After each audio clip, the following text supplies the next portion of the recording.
एक ऐसी जादुई जंग जहां एक तरफ सितारा परी के रंग बदलते पर हैं और दूसरी तरफ जादूगर कालक का वो काला हीरा जो रोशनी को भी कैद कर लेता है। क्या सितारा परी अपनी वादी को अबदी अंधेरे से बचा पाएगी?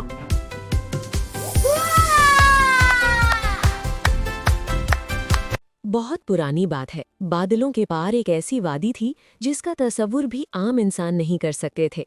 इस वादी को नूरिस्तान कहा जाता था, जहां दरियाओं में पानी की जगह चांदी बहती थी और दरख्तों पर पत्ते नहीं बल्कि सब्ज नीलम चमकते थे। इस वादी की रूह और इसकी मुहाफिज सितारा परी थी। सितारा परी के परों की खासियत ये थी कि वो हर लम्हा रंग बदलते थे। कभी वो सुबह की पहली किरण जैसे सुनहरी हो जाते और कभी रात के आसमान जैसे गहरे नीले, जिनमें छोटे छोटे सितारे टिमटिमाते महसूस होते। उसके पास एक जादुई छड़ी थी, जिसे कदीम सितारों के मरकज से कशीद की गई रोशनी से बनाया गया था। सितारा परी का काम सिर्फ वादी की हिफाजत करना नहीं था, बल्कि वो कायनात के हर उदास कोने में उम्मीद की किरण भेजने की जिम्मेदार थी। लेकिन जहां रोशनी होती है, वहां साया भी अपना वजूद रखता है। नूरिस्तान की सरहदों से दूर संगलाख चट्टानों और अब्दी धुंध के पीछे अंधेर नगरी वाक़ थी, जहां जादूगर कालक की हुक्मरानी थी। कालक एक कदीम और ताकतवर जादूगर था, जिसने अपनी पूरी जिंदगी अंधेरे के फ़लसफ़े को समझने में गुजार दी थी। उसका कद लंबा, चेहरा एक मिट्टी हुई परछाई जैसा और आंखें दहकते हुए कोयलों की तरह सुर्ख थीं। उसके हाथ में एक कदीम आबनूस की लकड़ी का असा था, जिसके सिरे पर एक काला हीरा नसब था, जो इर्द गिर्द की तमाम रोशनी को जज्ब कर लेने की सलाहियत रखता था। काला का मानना था कि कायनात की असल हकीकत अंधेरा है और रोशनी महज एक आर्जी धोखा है, जिसे मिटाना उसका अव्वलीन मकसद था। एक सुबह जब सितारा परी नूरिस्तान के शफ़ाफ झरनों के पास बैठी अपनी जादुई छड़ी से पानी में मौसीकी के सुर बिखेर रही थी, अचानक फिज़ा का रंग बदलने लगा। परिंदों के गीत खौफजदा चीखों में बदल गए और वादी के चमकते हुए नीलम जैसे पत्ते मुरझाकर काले होने लगे। सितारा परी ने तशवीश से आसमान की तरफ देखा, जहां सूरज की सुनहरी रोशनी को काले बादल निगल रहे थे। ये बादल कुदरती नहीं थे, इनके अंदर से बिजली नहीं बल्कि काली आग के शोले लपक रहे थे। दफतन जमीन लरजने लगी और एक जोरदार धमाके के साथ काले धुएं का एक मरगोला बुलंद हुआ, जिसके बीच से जादूगर कालक बरामद हुआ। उसका कहकहा इतना खौफनाक था कि वादी के पहाड़ थरथरा उठे। उसने अपनी भारी आवाज़ में ऐलान किया कि आज का सूरज नूरिस्तान की आखिरी रोशनी है, क्योंकि अब वो अब्दी अंधेरे का मंत्र मुकम्मल करने वाला है, जो पूरी कायनात को स्याही में डुबो देगा। सितारा परी ने अपनी छड़ी मजबूती से थामी और फिजा में बुलंद हुई। उसने काला की आंखों में आंखें डालकर कहा कि रोशनी कभी खत्म नहीं होती, वो सिर्फ आजमाइश के वक्त छुप जाती है।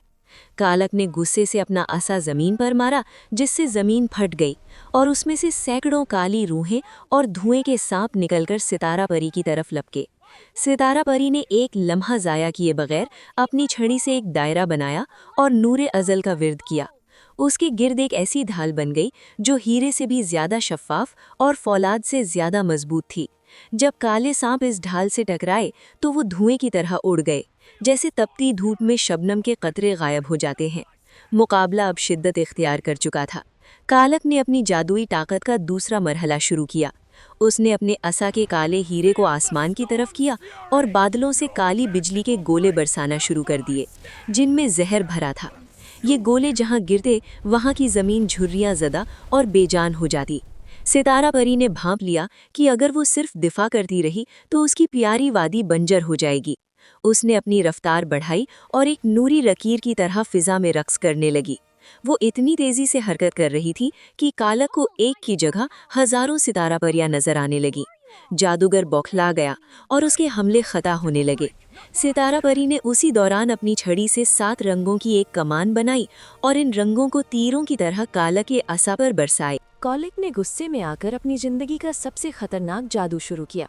उसने अपने गिर्द अंधेरे की एक ऐसी दीवार खड़ी की जो हर किस्म के नूर को निगल रही थी। उसने नूरिस्तान के तमाम फूलों, पौधों और हत्ता की सितारा परी की तवानाई को खींचना शुरू कर दिया।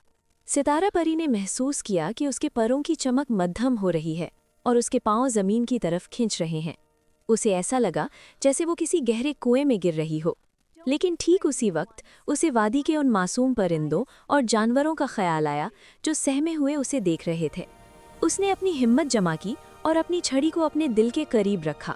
उसने महसूस किया कि असल रोशनी बाहर नहीं बल्कि उसके अपने अंदर है, जो कभी बुझ नहीं सकती। जैसे ही उसे ये इदराक हुआ, सितारा परी के वजूद से एक जोरदार धमाके के साथ सफ़ेद रोशनी फूटी। ये रोशनी इतनी ताकतवर थी कि कॉलेज के अंधेरे की दीवारें रेत के घरौंदे की तरह बिखर गईं। सितारा परी अब एक परी नहीं बल्कि रोशनी का एक अजीम और शान सतून लग रही थी। उसने अपनी छड़ी आसमान की तरफ बुलंद की और एक ऐसा कलिमा पढ़ा जो कायनात की तख्लीक के वक्त पढ़ा गया था।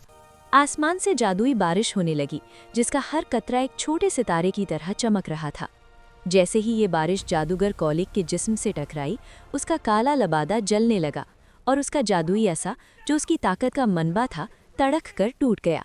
कॉलिक की चीखें पूरी वादी में गूंजी, लेकिन इन चीखों में अब नफरत नहीं बल्कि तकलीफ और एतराफ़ शिकस्त था। उसकी काली ताकत उसे छोड़कर फिजा में बिखर रही थी। सितारा परी आहिस्ता से जमीन पर उतरी, उसके पर अब भी हल्के हल्के चमक रहे थे। उसने कॉलिक को खत्म करने के बजाय उसकी तरफ हाथ बढ़ाया और कहा कि अंधेरा सिर्फ रोशनी की गैर मौजूदगी का नाम है। अगर वो चाहे तो अब भी अपनी रूह को पाक कर सकता है। लेकिन कॉलिक अपनी आना और शिकस्त के बोझ तले दबा हुआ था। वो इस रहमत को बर्दाश्त ना कर सका और एक आखिरी काले धुएं में तब्दील होकर अपनी अंधेर नगरी की तरफ भाग गया, जहां अब उसका जादू काम नहीं करता था। नूरिस्तान में एक बार फिर बहार आ गई। मिर्झाए हुए फूल पहले से ज्यादा खुशबूदार होकर खिले और चांदी जैसे दरिया दोबारा से बहने लगे। सितारा परी ने आसमान पर अपनी छड़ी से एक दायमी धनक बना दी, जो इस बात की याद दहानी थी कि जब तक एक भी तारा चमक रहा है, अंधेरा कभी मुकम्मल फतेह हासिल नहीं कर सकता। वादी के तमाम चरिंद परिंद सितारा परी के गिर्द जमा हो गए और खुशी के गीत गाने लगे, जबकि सितारा परी मुस्कुराते हुए दोबारा अपनी वादी की निगरानी में मसरूफ हो गई, ये जानते हुए कि उसने आज सिर्फ एक जादूगर को नहीं बल्कि खौफ और मायूसी को शिकस्त दी है।